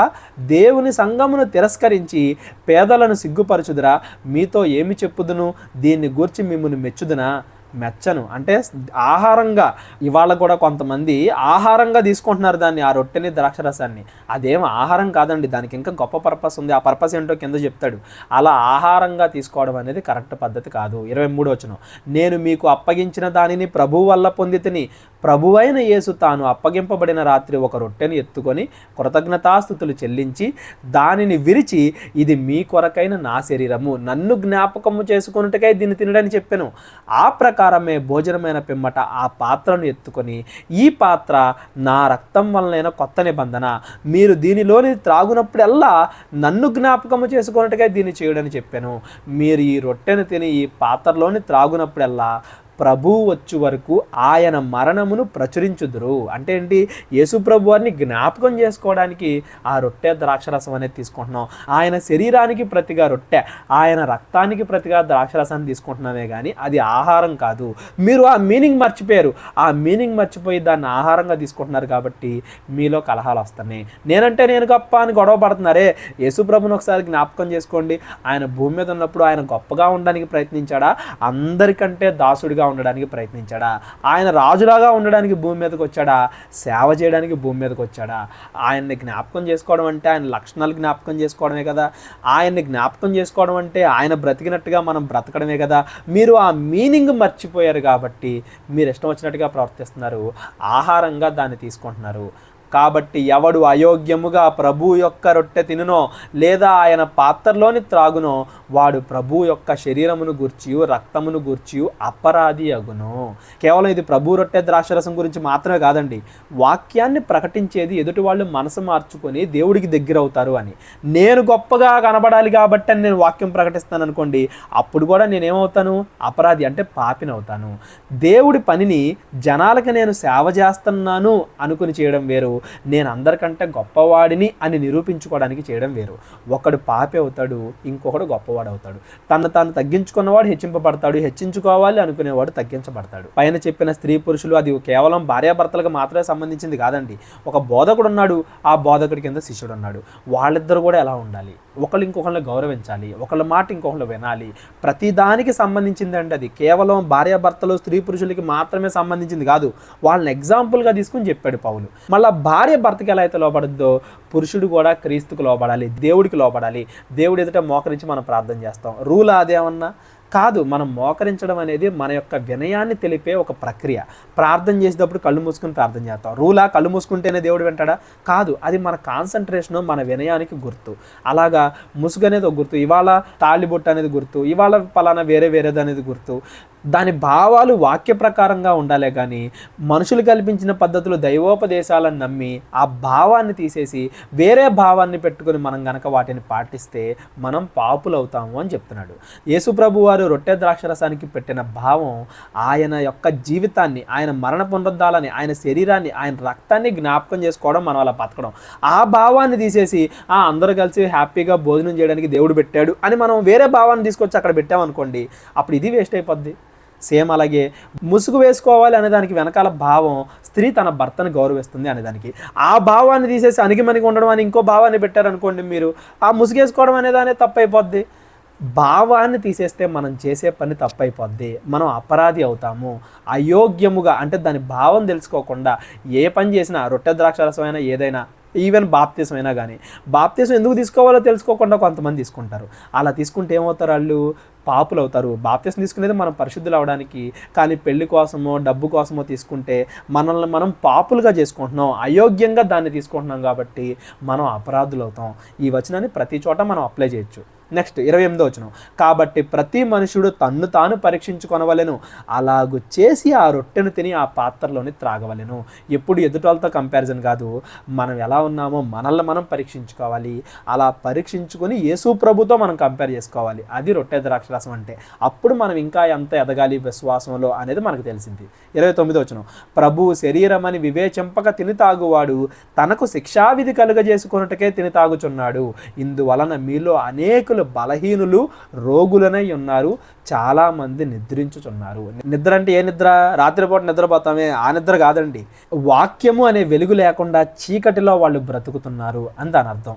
పరిశుద్ధత అనే స్వస్థత లేకుండా పాపము అనే రోగాలతో వాళ్ళు బతుకుతున్నారు అని దాని అర్థం. 31వ వచనం, అయితే మనలను మనమే విమర్శించుకొనిన ఎడల తీర్పు పొందకపోదుము. మనల్ని మనమే చెక్ చేసుకున్నాం అనుకోండి, పరీక్షించుకున్నాం అనుకోండి, మనలో ఏ తప్పు ఏది రైట్ అని మనకు తెలిసిద్ది. అప్పుడు ఆ తప్పుని మనం మానుకోవడానికి ఒక అవకాశం వస్తుంది. మన తప్పుని మనమే గుర్తించి మార్చుకుంటే మనం నరకాన్ని తప్పించుకుంటాం. లేదు అదే రైట్ అని మొండిగా చేసుకుంటే వెళ్ళిపోతే నరకానికి వెళ్ళిపోతాం. అదే చెప్తున్నాడు. తీర్పు పొందకుండా ఉండాలంటే ఏం చేయాలి? మన తప్పులు మనమే గుర్తించి వాటిని మార్చుకోవాలి. నెక్స్ట్ 32వ వచనం, మనము తీర్పు పొందిన ఎడల లోకముతో పాటు మనకు శిక్షావిధి కలగకుండానట్లు ప్రభువు చేత శిక్షింపబడుతున్నాము. భూమి మీదే మనకు ఆ తీర్పు ఉండాలి, భూమి మీదే మనల్ని మనం మార్చుకోవాలి, ప్రభువు మనల్ని చూడాలి. 33వ వచనం, కాబట్టి నా సహోదరులారా, భోజనము చేయుటకు మీరు కూడి వచ్చినప్పుడు ఒకని కొరకు ఒకడు కనిపెట్టుకొని ఉండిడి. మీరు కూడి వచ్చుట శిక్షావిధికి కారణము కాకుండానట్లు ఎవడైనను ఆకలి కొనిన ఎడల వెంటనే భోజనము చేయవలెను. నేను వచ్చినప్పుడు మిగిలిన సంగతులను క్రమపరుతును. ఒక క్రమం ఉండాలండి సంఘంలో. భోజనం కోసం కాదు. ఒకవేళ భోజనం అనుకుంటారా, భోజనం ఇంటి దగ్గరే చేసిరండి అంటున్నాడు. మనం మన సహోదరులను కలుసుకొని ఒకళ్ళ మంచి క్రియలు ఇంకొకళ్ళు నేర్చుకొని ఒకళ్ళని బట్టి ఇంకొకళ్ళ విశ్వాసం బలపడడానికి, ఒకళ్ళ తప్పు చేస్తే ఆ తప్పును చూసి అయ్యో నేను ఆ తప్పులో పడిపోతానేమో అని జాగ్రత్త పడడానికి, అతని చేత ఆ తప్పు మాన్పించడానికి. సంఘం అనేది ఈ విషయాల కోసం కూడుకోవాలే కానీ కూడుకున్న తర్వాత అక్కడ మళ్ళీ గొడవలు పెట్టుకుని వాళ్ళ చర్చిల్లో గొడవలు పడుతున్నారు కొంతమంది. అక్కడ గొడవలు పెడితే గ్యాదర్ అవడం వల్ల మనం శిక్షణ పెంచుకుంటున్నాం, మన తీర్పును అధికం చేసుకుంటున్నాం. కాబట్టి భావాన్ని తెలుసుకొని జాగ్రత్తగా నాకంటే నా సహోదరుడు గొప్పవాడు, ఒకడికంటే ఒకడు ఎక్కువ అని ఎంచుకోమన్నాడు ప్రతి ఒక్కడిని కూడా. అలా సంఘంలో ప్రతి ఒక్కడు ఒకడినొకడు గౌరవించుకుంటూ, ఒకడినొకడు నేర్చుకుంటూ, ఒకడి నుంచి ఒకడు నేర్చుకుంటూ, ఒకడినొకడు బలపరుచుకుంటూ సంఘం అనేది అలా నిలబడాలి. సంఘంలో ఒక క్రమం అనేది ఉండాలి. క్రమం లేకపోతే సంఘం అనేది ఒక సంతలాగా అయిపోద్ది. అలా సంఘాన్ని మనం మారనివ్వకూడదు. ఎవరికన్నా ఈ అధ్యాయంలో డౌట్లు ఉన్నట్లయితే కాల్ చేయండి, డిస్క్రిప్షన్లో నా నెంబర్ ఉంటుంది, క్లియర్గా ఎక్స్ప్లెయిన్ చేస్తాను. 12వ అధ్యాయం 1వ వచనం, మరియు సహోదరులారా, ఆత్మ సంబంధమైన వరములు గూర్చి మీకు తెలియకుండుట నాకు ఇష్టం లేదు. మీరు అన్యజనులై ఉన్నప్పుడు మోగ విగ్రహములను ఆరాధించుటకు ఎటుపడిన అటు నడిపింపబడతారని మీకు తెలియను. విగ్రహాలను ఆరాధించేటప్పుడు మీరు ఎటు పడితే అటు తిరుగుతున్నారు, ఒక క్రమం లేదు, మీకు ఎలా పడితే అలా ఉన్నారు. ఇందుచేత దేవుని ఆత్మ వలన మాటలాడువాడు ఎవడును యేసు శాపగ్రస్తుడని చెప్పడనియు, పరిశుద్ధాత్మ వలన తప్ప ఎవడును యేసు ప్రభు అని చెప్పలేడనియు మీకు తెలియజేయుచున్నాను. నేను మీకు మళ్ళీ గుర్తు చేస్తున్నా, మీలో పరిశుద్ధాత్మ ఉంది, అందుకే యేసుక్రీస్తు దేవుడని, యేసుక్రీస్తు మన రక్షకుడని మీరు యాక్సెప్ట్ చేశారు. పరిశుద్ధాత్మ లేనోడు, ఆత్మ సహాయం లేనోడు ఇంకా అన్యుల్లాగానే ఇంకా విగ్రహాల దగ్గరే తిరుగుతున్నాడు. మీకు నేను చెప్పేది ఏంటంటే 4వ వచనం, కృపావరములు నానా విధములుగా ఉన్నవి కానీ ఆత్మ ఒక్కడే. ఒక్కొక్కరికి ఒక్కో రకమైన టాలెంట్ ఇస్తాడు దేవుడు. కొందరికి మ్యూజిక్ మీద టాలెంట్ ఎక్కువ ఉంటుంది, కొందరికి వంటల మీద ఎక్కువ టాలెంట్ ఉంటుంది, కొందరికి ఆర్గనైజింగ్ మీద ఎక్కువ టాలెంట్ ఉంటుంది, కొందరికి వాక్యాన్ని బోధించడంలో ఎక్కువ టాలెంట్ ఉంటుంది, కొందరికి వీడియో ఎడిటింగ్లో ఎక్కువ టాలెంట్ ఉంటుంది, కొందరికి సాంగ్స్ రాయడంలో ఎక్కువ టాలెంట్ ఉంటుంది. ఒక్కొక్కరికి ఒక్కొక్క రకంగా ఉంటుంది టాలెంట్, కానీ ఆత్మ మాత్రం ఒకటే. 5వ వచనం, పరిచర్యలు నానా విధములుగా ఉన్నవి కానీ ప్రభువు ఒక్కడే. నానా విధములైన కార్యములు గలవి కానీ అందరిలోనూ అన్నింటినీ జరిగించు దేవుడు ఒక్కడే. మనలో రకరకాల టాలెంట్లు ఉండొచ్చు, అవన్నీ మనకి ఇచ్చింది దేవుడే. ఎవరికి ఎప్పుడు ఏ టాలెంట్ కావాలి, ఒకటికి ఈ సమయంలో ఈ టాలెంట్ కావాలి, ఇంకో సమయంలో ఇంకో టాలెంట్ కావాలి, లేదా వీడికి అన్ని టాలెంట్లు కావాలి. దేవుడు ఎవరికి ఏవి అవసరం అనుకుంటే సమయానుకూలంగా వాటిని అనుగ్రహిస్తాడు. దేవుడు ఒక్కడే. 7వ వచనం, అయినను అందరి ప్రయోజనము కొరకు ప్రతి వానికి ఆత్మ ప్రత్యక్షత అనుగ్రహింపబడి ఉన్నది. ఏలయనగా ఒకని ఆత్మ మూలముగా బుద్ధివాక్యమును, మరి ఒకనికి ఆ ఆత్మను అనుసరించిన జ్ఞానవాక్యమును, మరి ఒకనికి ఆ ఆత్మ వలనే విశ్వాసమును, మరి ఒకనికి ఆ ఒక్క ఆత్మ వలనే స్వస్థపరచు వరములు, మరి ఒకనికి అద్భుత కార్యములు చేయు శక్తియు, మరి ఒకనికి ప్రవచన వరము, మరి ఒకనికి ఆత్మ వివేచన, మరి ఒకనికి నానా విధాలైన భాషలు, మరి ఒకనికి భాషల అర్థము చెప్పు శక్తియు అనుగ్రహింపబడి ఉన్నవి. అంటే ఆత్మ ఇలా ఒక్కొక్కరికి ఒక్కొక్క రకమైన టాలెంట్ని అనుగ్రహించింది. 11వ వచనం, అయినను వీటన్నింటినీ ఆ ఆత్మ ఒక్కడే తన చిత్తము చొప్పున ప్రతి వాడికి ప్రత్యేకముగా పంచి ఇచ్చుచు కార్యసిద్ధి కలుగజేయుచున్నాడు. దేవుడు ఇలా ఒక్కొక్కరికి ఒక్కో టాలెంట్ ఇచ్చి తన పని జరిగించుకుంటున్నాడు. అంటే మనం ఎదుటి వాళ్ళని దేవుడి దగ్గర తీసుకురావడానికి ఒక్కొక్కరికి ఒక్కో టాలెంట్ ఇచ్చాడు దేవుడు. 12వ వచనం, ఏలాగు శరీరము ఏకమై ఉన్నను అనేకమైన అవయవములు కలిగి ఉన్నవో, ఏలాగు శరీరము యొక్క అవయవములన్నీ అనేకములై ఉన్నను ఒక్క శరీరమై ఉన్నాయో, అలాగే క్రీస్తు కూడా ఉన్నాడు. ఇందాక మనం మాట్లాడుకున్నాం కదా, ఒక్కొక్కరికి ఒక్కో టాలెంట్ ఉంది. కాలుకో పని, చేతికో పని, తలకో పని, ఇలా ఒక్కొక్క దానికి ఒక్కొక్క పని ఎలా ఉందో సంఘంలో ఉండే ఒక్కొక్కరికి కూడా ఒక్కొక్క పని ఉంది. దేవుడు ఏది చేయమన్నాడో అది మనం చేయాలి, కానీ గర్వానికి పోయి నీకన్నా నేను ఈ పని బాగా చేస్తానని ఒకరితో ఒకరు మనం పోటీ పెట్టుకోకూడదు. స్వార్థం పెంచుకుని ఈ పని నీకన్నా నేనే బాగా చేస్తానని గొడవలు పెట్టుకోకూడదు. 13వ వచనం, ఏలయనగా యూదుడైనను, గ్రీసు దేశస్థుడైనను, దాసుడైనను, స్వతంత్రుడైనను మనందరము కూడా ఒకే ఒక్క శరీరములోనికి ఒకే ఒక్క ఆత్మ ఎందే బాప్తిసం పొందితిమి, మనందరము కూడా ఒక్క ఆత్మను పానము చేసిన వారమైతిమి. సంఘంలో కూడా ఇవాళ కొంతమంది ఓ పక్కన పాస్టర్ వాక్యం చెప్తా ఉంటాడు, ఇంకో పక్కన నాలో పరిశుద్ధాత్మ వచ్చిందని చెప్పి ఒక ఆవిడ ఎగురుతూ ఉంటుంది. అంటే ఏంటి? ఒకటే ఆత్మ కదా, క్రమం లేకుండా ఒక చెప్పే పనిని ఎందుకు డిస్టర్బ్ చేస్తుంది ఆ ఒకటే ఆత్మ? ఆ చెప్పే వాక్యాన్ని అదే ఆత్మ ఎందుకు డిస్టర్బ్ చేస్తూ ఉంటుంది? మీరు ఇలా మోసపుచ్చుకోకండి మిమ్మల్ని మీరు. సంఘంలో ఒక క్రమం అనేది ఉండాలి. ఇలా కొరింథీ సంఘంలో క్రమం లేకుండా పోయిందండి. ఒకడొచ్చి నేను భాషల్లో మాట్లాడతానంటాడు, ఒకడొచ్చి నేను వాక్యం చెప్తానంటాడు, ఒకడొచ్చి నేను పాటలు పాడతానంటాడు. ఇలా ఒకళ్ళనొకళ్ళు మీరు సంఘంలో కొట్టుకుంటున్నారు, దానివల్ల జనాలు డిస్టర్బ్ అవుతున్నారు. ఒక శరీరంలోని అవయవాల్లాగా మీరు ఎందుకు కలిసి ఉండకుండా గొడవ పడుతున్నారు అనేది ఇక్కడ పౌలు గారు చెప్తున్నారు మనకి. ఇంకా చదువుకుంటూ వెళ్దాం, ఇంకా క్లియర్గా అర్థమవుద్ది మనకి. 14వ వచనం, శరీరము ఒక్కటే అవయవముగా ఉండక అనేకమైన అవయవములుగా ఉన్నది. నేను చెయ్యి కాను గనుక శరీరములోని దానను కానని పాదము చెప్పినంత మాత్రమున శరీరములోనిది కాకపోవును. చెయ్యి పని చెయ్యిదే, పాదం పని పాదందే. 16వ వచనం, మరియు నేను కన్ను గాను గనుక శరీరములోని దానిని కానని చెవి చెప్పినంత మాత్రాన శరీరములోనిది కాకపోలేదు. నేను బోధకుణ్ణి కాదు కాబట్టి నేను సంఘంలో ఉండకూడదు, నాకు వాక్యాన్ని వేరే వాళ్ళకి చెప్పడం రాదు కాబట్టి నేను క్రైస్తవుణ్ణే కాదు అని మనం ఒకళ్ళనొకళ్ళు అనుకోకూడదు. ఎవరి పని దేవుడు వాళ్ళకి అప్పగించాడు. అతడు వాక్యం చెప్తున్నాడు కదా, నన్ను అతనిలాగా వాక్యం చెప్పనివ్వట్లేదు కదా, వాక్యం చెప్పడానికి నేను ఎలాగో పని చేయట్లేదు కాబట్టి నేను ఈ సంఘానికి చెందిన వాడిని కాదు అని మనం అలా ఒకళ్ళ మీద ఒకళ్ళు గర్వపడకూడదు, ఒకళ్ళ మీద ఒకళ్ళు కలహాలు పెట్టుకోకూడదు. ఒక్కొక్క దానికి ఒక్కొక్క పని ఉంది. శరీరం అంతయు కన్ను అయితే వినుట ఎక్కడ, అంతయు వినుట అయితే వాసన చూచుట ఎక్కడ? అయితే దేవుడు అవయవముల్లో ప్రతి దానిని తన చిత్త ప్రకారము శరీరములో ఉంచెను. అవన్నీ ఒకే అవయవమైతే శరీరం ఎక్కడ? అవయవములు అనేకమైనను శరీరము ఒక్కటే. గనుక కన్ను చేతితో నీవు నాకు అక్కర్లేదని చెప్పజాలదు, తల పాదములతో నీవు నాకు అక్కర్లేదని చెప్పజాలదు. అంతేకాదు శరీరం యొక్క అవయవముల్లో ఏవి మరి బలహీనములుగా కనబడునో అవి మరి ఆవశ్యకములు. ఒక అవయవాన్ని చూసి ఇంకొక అవయవం నువ్వు నాకు వద్దు అని చెప్పకూడదు. ఎందుకంటే అన్ని అవయవాలు కలిస్తేనే శరీరం. దాన్ని వాళ్ళ సంఘానికి కూడా మనం అప్లై చేసుకుంటే అందరూ కలిస్తేనే సంఘం. గ్యాదర్ చేసేవాళ్ళు ఉండాలి, ప్రార్థన చేసేవాళ్ళు ఉండాలి, పాటలు పాడేవాళ్ళు ఉండాలి, మ్యూజిక్ కొట్టేవాళ్ళు ఉండాలి, వాక్యం చెప్పేవాళ్ళు ఉండాలి, పబ్లిక్ మీటింగ్ అయితే ఇంకా వేరే వేరే పనులు ఉంటాయి. అందరూ కలిస్తేనే సంఘం.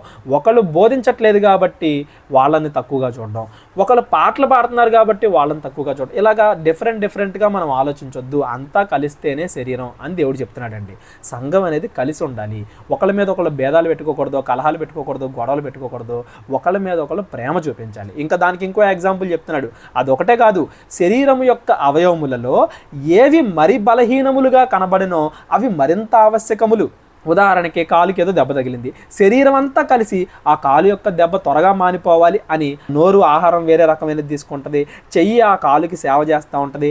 ఏ అవయవం అయితే బలహీనమైనదో ఆ అవయవానికి మిగతా శరీరం అంతా ఎక్కువ సేవ చేస్తూ ఉంటుంది కదా, ఆ అవయవం త్వరగా బాగుపడాలి అని.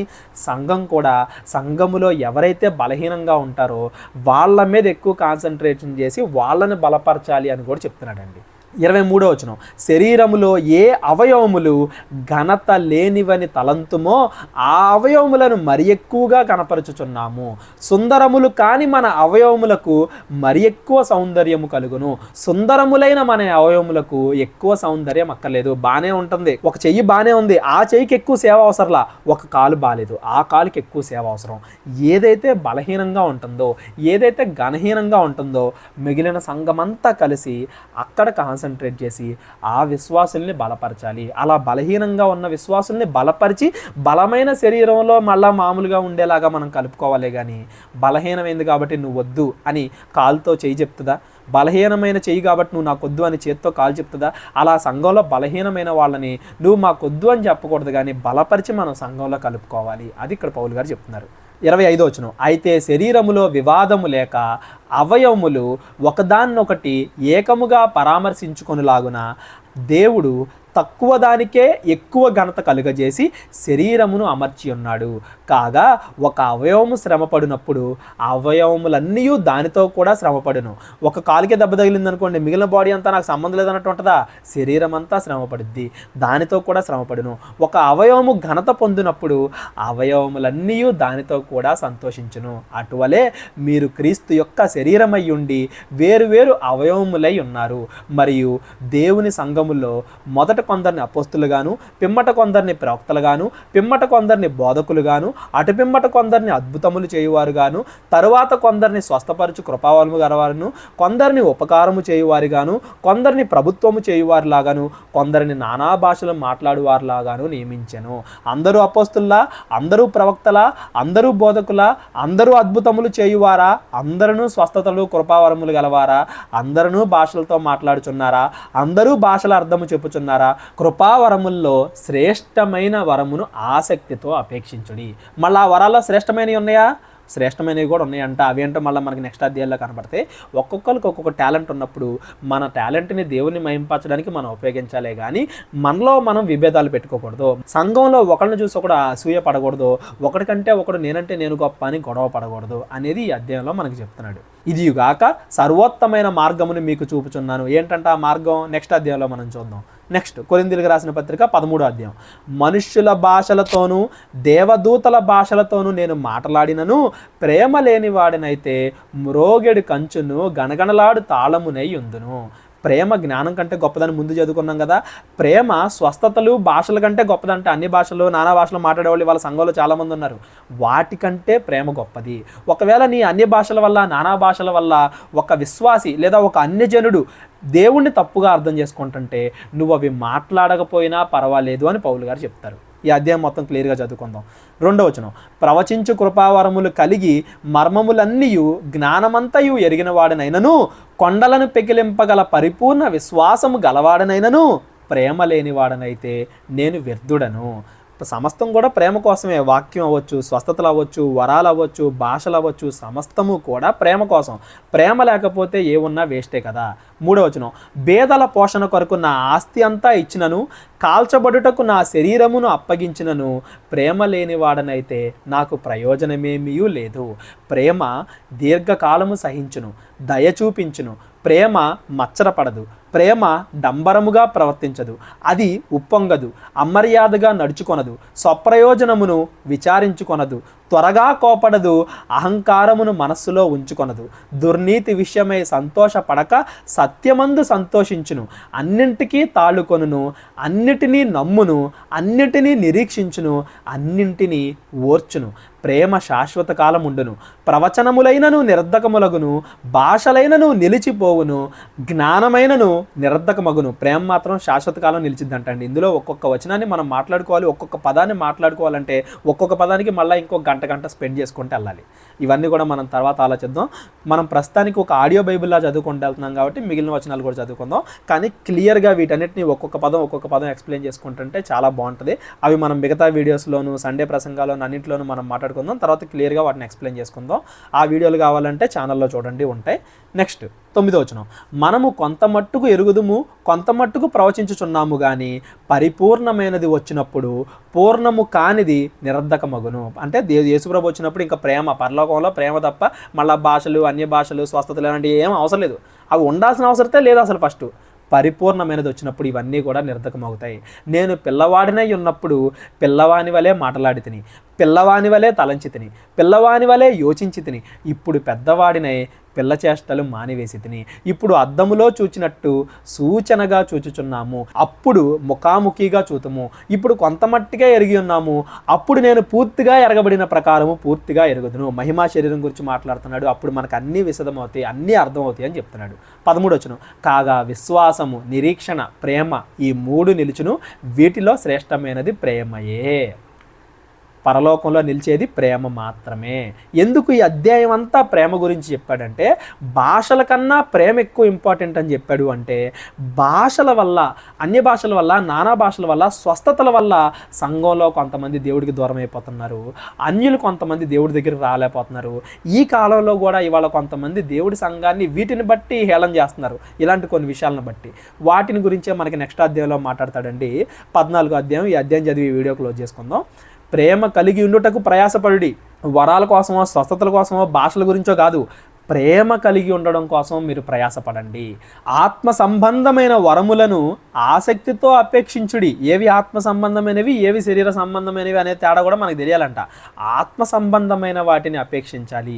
విశేషముగా మీరు ప్రవచన వరమును అపేక్షించుడి. అన్నింటికన్నా ఎక్కువ ఏదో అవసరం అంట, వాక్యాన్ని బోధించడం, అందరికీ అర్థమయ్యేలాగా దాన్ని మీరు అపేక్షించుడి. ఎందుకు నేను భాషల గురించి ఇలా మాట్లాడుతున్నాను, శరీరానికి సంబంధించిన ఈ భాషలు, ఈ స్వస్థతలు వాటికంటే ప్రవచనం గురించి నేను ఎందుకు ఎక్కువ మాట్లాడుతున్నాను అనేది పౌలు గారు ఎక్స్ప్లెయిన్ చేస్తున్నారు. ఎందుకంటే భాషతో మాట్లాడువాడు మనుషులతో కాదు కానీ దేవునితో మాట్లాడుచున్నాడు. మనుషుడు ఎవడును గ్రహింపడు కానీ వాడు ఆత్మ వలన మర్మములు పలుకుచున్నాడు. అంటే దేవుడికి తప్ప ఆ మాటలు ఎవరికి ఎవరికీ అర్థం కావు కదా, పక్కనున్న మనుషుడికి అర్థం కావు కదా, సంఘంలో ఉన్న విశ్వాసికి అర్థం కావు కదా అలా భాషల్లో మనం మాట్లాడేవి. 3వ వచనం, క్షేమాభివృద్ధియు హెచ్చరికయు ఆదరణయు కలుగునట్లు ప్రవచించువాడు మనుషులతో మాట్లాడుచున్నాడు. అదే మామూలు వాక్యం బోధించడం అనుకో, మనుషులకి అర్థమయ్యేలాగా, వాళ్ళకి క్షేమాభివృద్ధి కలిగేలాగా, వాళ్ళు తప్పు చేస్తే వాళ్ళని హెచ్చరించేలాగా, వాళ్ళు బాధలో ఉన్నప్పుడు ఆదరణ కలిగేలాగా మనం మాట్లాడతాం, వాళ్ళకి అర్థమయ్యేలాగా మాట్లాడతాం. కాబట్టి మీరు ప్రవచించడం అంటే బోధించడాన్ని ఎక్కువగా కోరుకోండి కానీ భాషల్ని మీరు కోరుకోవద్దు అని చెప్తున్నాడు పౌలు గారు. 4వ వచనం, భాషతో మాట్లాడువాడు తనకే క్షేమాభివృద్ధి కలుగజేసుకొనును కానీ ప్రవచించువాడు సంఘమునకు క్షేమాభివృద్ధి కలుగజేయను. భాషలతో మాట్లాడడం, అన్ని భాషలు అనేవి వాళ్ళ పర్సనల్కి సంబంధించినవి అంటున్నాడు. ఎందుకు అలా అంటున్నాడు నెక్స్ట్ చదువుకుందాం మనం. 5వ వచనం, మీరందరూ భాషలతో మాట్లాడవలనని నేను కోరుచున్నాను కానీ మీరు ప్రవచించవలనని మరి విశేషముగా కోరుచున్నాను. సంఘము క్షేమాభివృద్ధి పొందు నిమిత్తము భాషలతో మాట్లాడువాడు అర్థము చెప్పితేనే గాని వానికంటే ప్రవచించువాడే శ్రేష్ఠుడు. కంపేర్ చేసి చెప్పేస్తున్నాడండి. భాషలతో మాట్లాడడం కన్నా నార్మల్గా ఉపదేశం చెప్పడమే మంచిది. ఎందుకంటే భాషలతో మాట్లాడేవాడిది దేవుడికి తప్ప జనాలు ఎవరికి అర్థం కాదు. అలా జనాలకు ఎవరికి అర్థం కానప్పుడు సంఘంలో మాట్లాడడం దాన్ని వేస్ట్, అందరూ గ్యాదర్ అయినప్పుడు దాన్ని మాట్లాడడం వేస్ట్. పర్సనల్గా దేవుడితో మాట్లాడుకుంటే అది అతనికి ఉపయోగం కానీ సంఘానికి దానివల్ల ఎటువంటి ఉపయోగం లేదు. కాబట్టి అర్థం చెప్పేవాడు లేకపోతే అన్య భాషల్లో కానీ నానా భాషల్లో కానీ మాట్లాడొద్దు అని పౌలు గారు చెప్తున్నారు. ఇవాళ సంఘాల్లో చాలామంది సడన్గా వాక్యం చెప్పేటప్పుడు భాషలతో మాట్లాడుతూ ఉంటారు. సడన్గా వాక్యం చెప్పేటప్పుడు బోధకులే కొంతమంది వేరే వేరే భాషల్లో మాట్లాడుతూ ఉంటారు. వాటికి అర్థాలు కూడా జనాలకు అర్థం కావు. అలాంటివి సంఘంలో తప్పు. చాలామంది అడుగుతూ ఉంటారు నన్ను, ఏది నిజమైన బోధ, ఏది అబద్ధపు బోధ? శరీరానికి సంబంధించి మాత్రమే ప్రకటించేది అబద్ధపు బోధ. పరలోకానికి ఆత్మ ఎలా వెళ్ళాలి అని దాని ప్రకారంగా గైడ్ చేసేది నిజమైన బోధ. కేవలము స్వస్థతలు, భాషలు వీటి మీద విశ్వాసం నిలబెట్టేవాడు అబద్ధ ప్రవక్త. వాక్యము ద్వారా ప్రేమ, కనికరం, క్షమాపణ వీటి మీద నిలబెట్టేవాడు నిజమైన బోధకుడు. ఇదే తేడా, ఇంకా అంతకన్నా ఏం లేదు. ఇంకా ఈ వచనం గురించి ఎక్కువ డౌట్ ఉన్నట్లయితే ఈ పరిశుద్ధాత్మ వరాల గురించి డిస్క్రిప్షన్లో నా నెంబర్ ఉంటుంది, కాల్ చేయండి, నీట్గా మాట్లాడుకుందాం. 6వ వచనం, సహోదరులారా ఆలోచించుడి. ఒకసారి మీకు మీరే ఆలోచించుకోండి.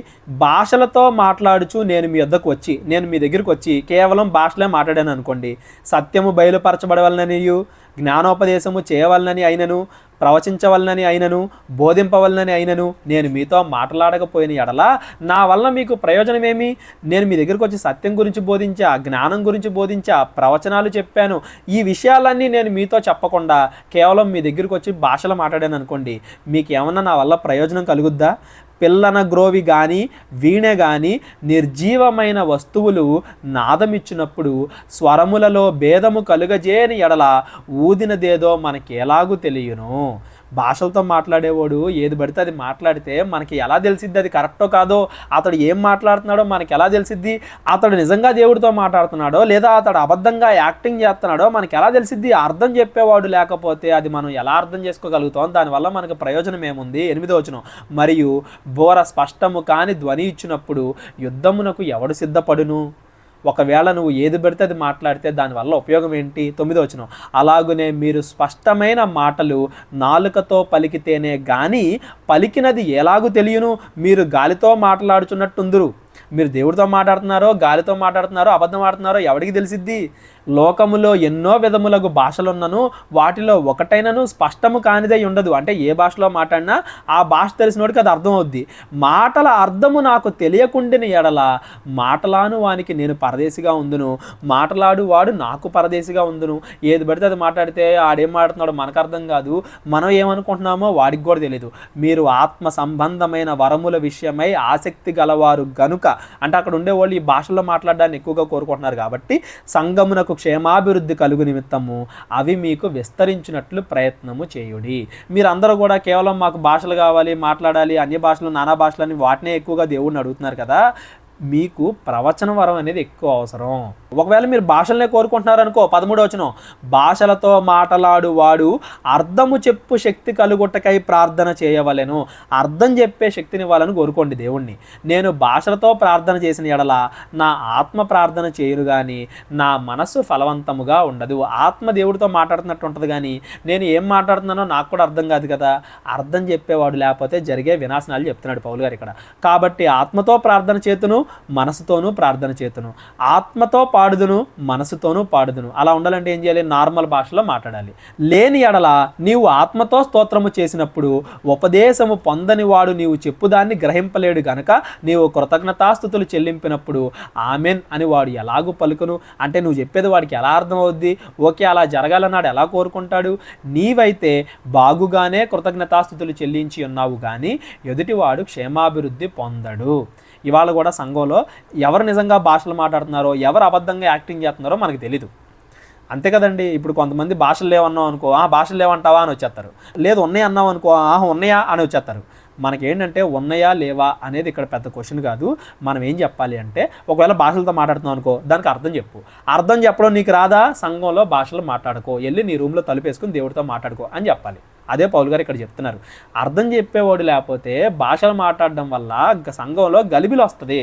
దానివల్ల ఆత్మకు వచ్చే ఉపయోగం ఏమీ లేదు అని చెప్తున్నాడు పౌలు గారు. 17వ వచనం, నీవైతే బాగుగానే కృతజ్ఞతాస్తుతులు చెల్లించుచున్నావు కానీ ఎదుటివాడు క్షేమాభివృద్ధి పొందడు. నేను మీ అందరికంటే ఎక్కువగా భాషలతో మాట్లాడుచున్నాను. మీ అందరికంటే ఎక్కువగానే నాకు వచ్చు కదా అన్య భాషలో, నానా భాషలో. కానీ నేను మీ దగ్గరికి వచ్చి భాషలతో మాట్లాడానా? మీకు అర్థమయ్యేలాగా వాక్యాన్ని బోధించానా?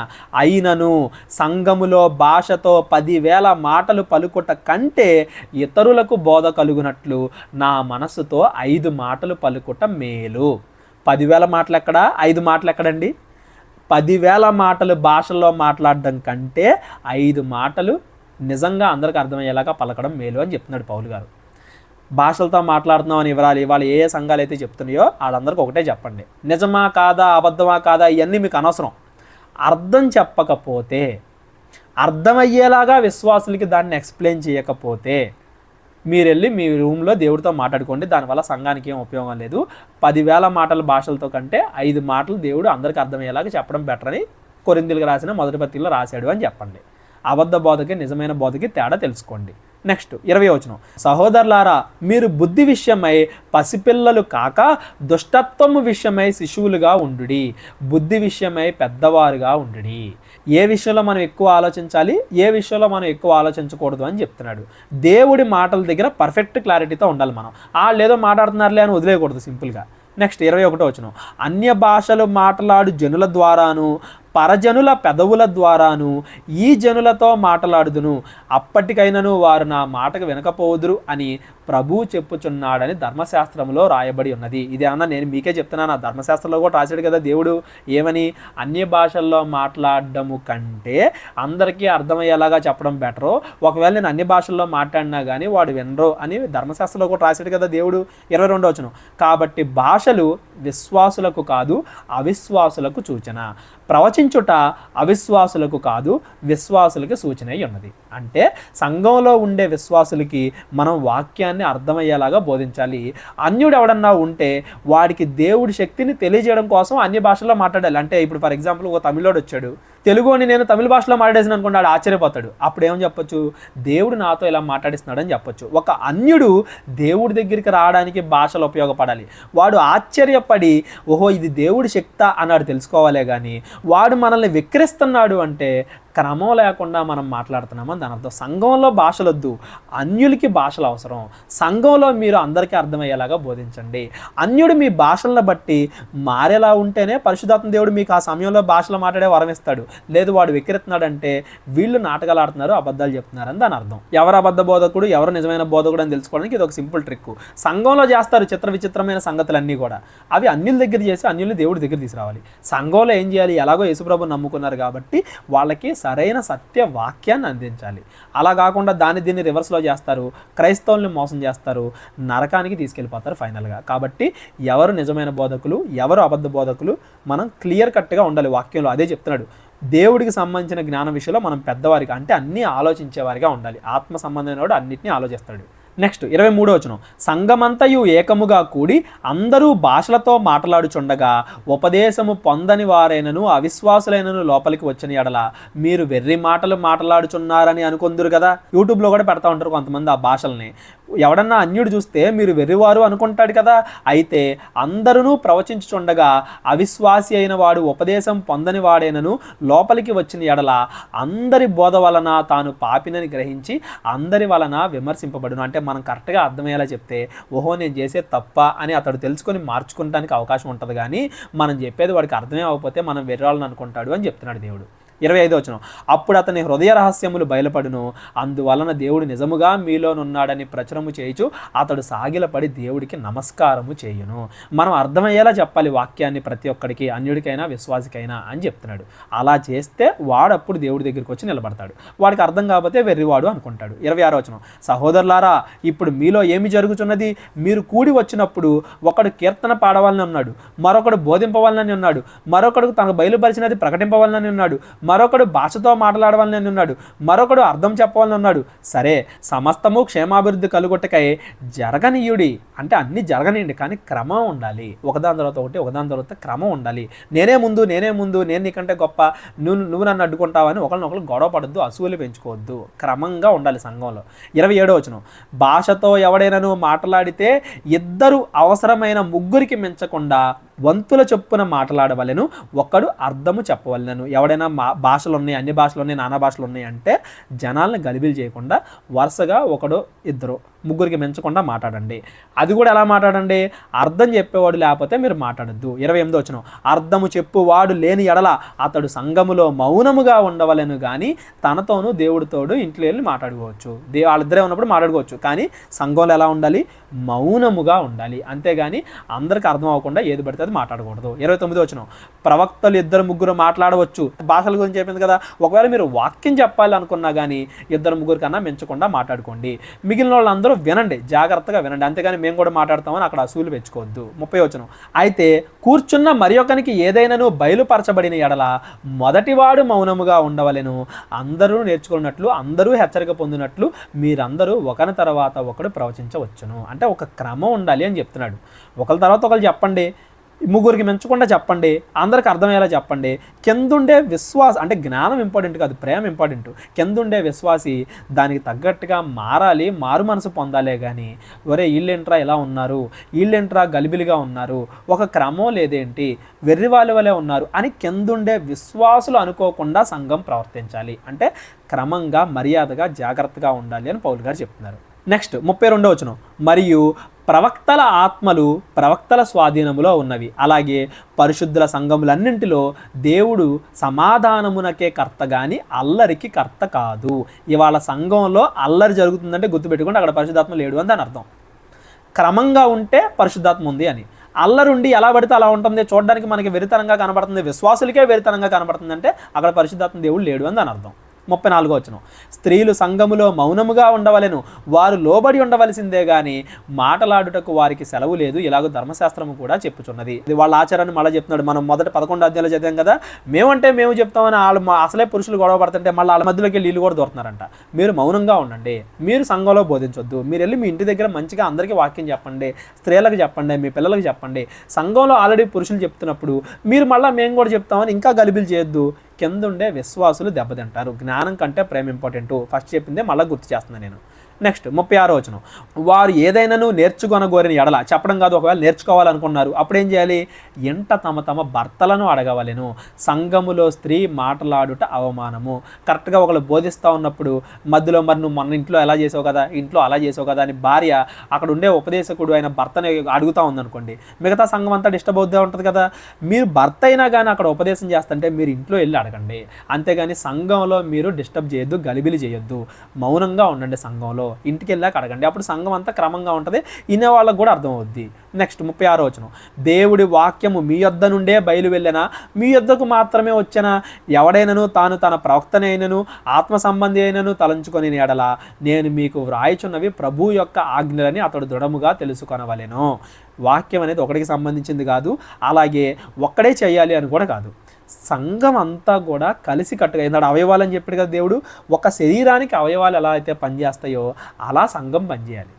అంతేగాని నేనంటే నేను గొప్ప అని మాట్లాడుతుంటే మనం డిస్టర్బ్ చేయడం కానీ, ఒకళ్ళు వెంటంటే దాన్ని డిస్టర్బ్ చేయడం కానీ ఇలాంటివి సంఘంలో చేయకూడదు. ఎవడైనా ప్రవక్త అనుకున్నాడా లేదా ఎవడైనా జ్ఞాని అనుకున్నాడా, నేను చెప్పే మాటలు జాగ్రత్తగా ఆలోచించుకొని ఇప్పుడు దాకా చెప్పింది అని మళ్ళీ చదువుకోండి, గలిబిలి లేకుండా చూసుకోండి సంఘంలో అని చెప్తున్నాడు. 38వ వచనం, ఎవడైనను తెలియని వాడైతే తెలియని వాడి వలే ఉండనిమ్ము. కాబట్టి నా సహోదరులారా, ప్రవచించుటను ఆసక్తితో అపేక్షించుడి, భాషలతో మాట్లాడుటను ఆటంకపరచకుడి. ఎవడన్నా మాట్లాడుతున్నాడు అనుకోండి, అర్థం చెప్పమని చెప్పండి, అంతేగాని గలిబిలి చేయొద్దు సంఘాన్ని. సమస్తమును మర్యాదగాను క్రమముగాను జరగనీయుడి. ఈ 40వ వచనం అనేది ఇంపార్టెంట్ అండి. ఈ 40వ వచనం కోసమే 11వ అధ్యాయమైనా, 12వ అధ్యాయమైనా, 13వ అధ్యాయమైనా, 14వ అధ్యాయమైనా ఒక క్రమం ఉండాలి సంఘంలో. ఆ క్రమం కోసమే ఈ 4 అధ్యాయాలు. ఆదిమ సంఘం కదా, అక్కడ చాలామంది పౌలు గారు వెళ్ళిపోయిన తర్వాత వచ్చి ఇది రైట్ ఇది రైట్ ఇది రైట్ అని జనాలను కన్ఫ్యూజ్ చేసేస్తుంటే మీరు క్రమ పద్ధతి ఫాలో అవ్వండి. మీరు అంత ముందు నేర్చుకున్న వాక్యం మీద బేస్ అయ్యి ఉండండి. జనాలను గలిబిలి చేయొద్దు. జ్ఞానం కంటే ప్రేమ ఇంపార్టెంట్. ఇలా ఒక క్రమాన్ని ఏర్పరచాలి అనేది పౌలు గారు ఈ 4 అధ్యాయాల ద్వారా అక్కడున్న సంఘానికి, ఇప్పుడున్న సంఘానికి కూడా చెబుతున్న సంగతులు ఇవి. మరి ఇప్పుడు ప్రస్తుతం అందున్న సంఘాలకి అప్లై చేయడంలో ఎవరికైనా ఏదైనా డౌట్ ఉన్నట్లయితే దయచేసి డిస్క్రిప్షన్లో నా నెంబర్ ఉంటుంది, కాల్ చేయండి, క్లియర్గా మాట్లాడుకుందాం. ఇది మాత్రమే కాకుండా సంఘం వాళ్ళకి ఇంకో డౌట్ కూడా ఉంటుంది, చనిపోయిన తర్వాత ఇంకో బతుకుందా అని. దాని గురించి పౌలు గారు 15వ అధ్యాయంలో మాట్లాడతారు. అది ఇంకొక అధ్యాయంలో మనం క్లియర్ చేసుకుందాం. నెక్స్ట్ వీడియో ఈ మొదటి కొరింథీ పత్రికకి లాస్ట్ వీడియో కాబట్టి దానికోసం కూడా వెయిట్ చేయండి. ప్రార్థన చేసుకుని ముగించుకుందాం. మరలా చెప్తున్నాను, ఎవరికైనా ఈ 4 అధ్యాయాలు ఏదైనా అర్థం కాకపోతే నాకు కాల్ చేయండి, క్లియర్గా ఎక్స్ప్లెయిన్ చేస్తాను. మిగిలిన విషయాలు నెక్స్ట్ వీడియోలో మాట్లాడుకుందాం. కళ్ళు మూసుకున్నట్లయితే ప్రార్థన. మహోన్నతుడైన మా పరమ తండ్రి, కృతజ్ఞతలు దేవా. తండ్రి, ఇప్పటివరకు మాకు అనేక విషయాలు తెలియజేశారు తండ్రి. ఏదో పైపైన చదువుకోకుండా వాటి భావాన్ని గ్రహించి వాటి భావాన్ని ఈరోజు సంఘాల్లో మేము అప్లై చేయడానికి మాకు సహాయం దయచేయమని, ఒక క్రమంగా సంఘాన్ని జరిగించలాగా మాకు కృప దయచేయమని, గలిబిలి లేకుండా ఒకలంటే ఒకళ్ళు అసూయలు ఈర్షలు పెట్టుకోకుండా మేము ప్రవర్తించడానికి మాకు సరైన విధంగా మంచి ఆలోచనలు మంచి మాటలు దయచేయమని, ఆత్మ సహాయంతో ముందుకు నడిపించమని క్రీస్తు వారి పేరిట ఈ ప్రార్థన అడిగి వేడుకొంచున్నాం తండ్రి. ఆమేన్. అందరికీ వందనాలు.